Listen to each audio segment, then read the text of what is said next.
हम अपने रोजाना जीवन में काफ़ी सारे पैक्ड फूड और अपने खाने में स्वाद का तड़का लगाने के लिए अलग अलग कंपनियों द्वारा बनाए गए मसालों का इस्तेमाल करते हैं, जैसे कि MTR, MDH, एवरेस्ट आदि। आपको जानकर हैरानी होगी कि इनको बनाने वाली कंपनियां इन मसालों की सेल्फ लाइफ को बढ़ाने के लिए काफ़ी अलग अलग प्रकार के केमिकल का उपयोग करती है, जो हमारे शरीर को काफ़ी नुकसान पहुंचाती है। हम सभी जानते हैं कि भारत दुनिया का सबसे बड़ा मसाला निर्यात देश है। भारत के मसालों की महक पूरी दुनिया में फैली हुई है। पिछले 2 दशकों में मसालों का कारोबार तेजी से बढ़ा है। आपको बता दें कि मसालों के ग्लोबल कारोबार में भारत का हिस्सा करीब 43% से ज़्यादा है। स्पाइसेस बोर्ड ऑफ इंडिया के आंकड़ों के मुताबिक भारत में मसालों के निर्यात में 30% से अधिक बढ़ोतरी हो रही है। मसालों का उत्पादन 7% प्रतिवर्ष और पैदावार का इलाका 4.4% प्रतिवर्ष के हिसाब से बढ़ा है।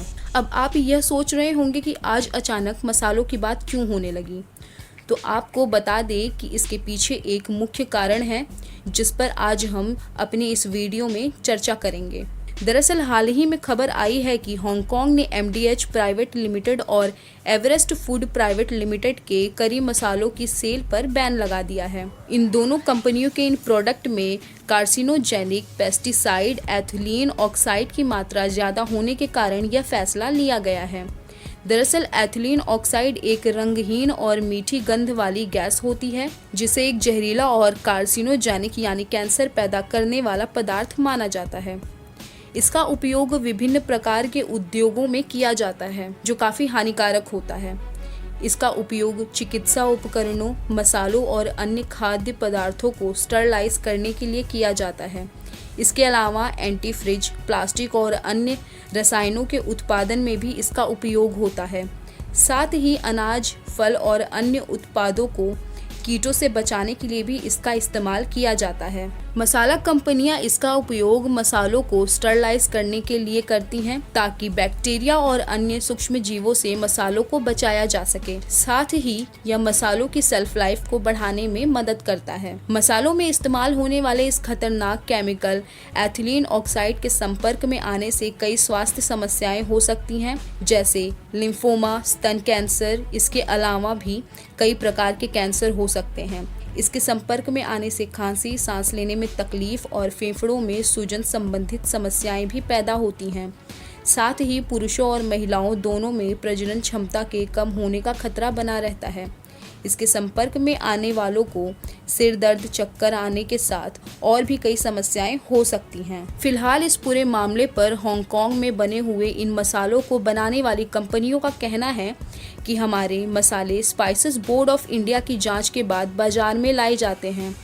अगर हमारे मसालों में कोई कमी है तो हम इस मसाले की पूरी जांच करेंगे। फिलहाल इन सब के बीच हमारे लिए यह जानना भी ज़रूरी है कि स्पाइसेस बोर्ड ऑफ इंडिया है क्या और इसका काम क्या होता है।